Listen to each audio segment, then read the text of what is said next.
Мисс Дэвис, доктор Фаулер, чем обязана?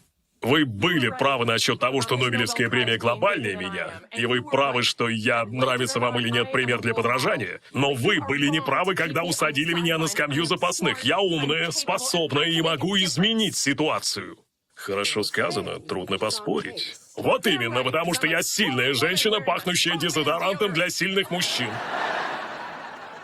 Может, присядете? Предложить вам стакан воды? А покрепче есть чего-нибудь?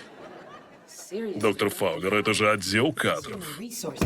Да, вы правы, я не знаю, что это на меня нашло. Если пьете со льдом, то вам не повезло.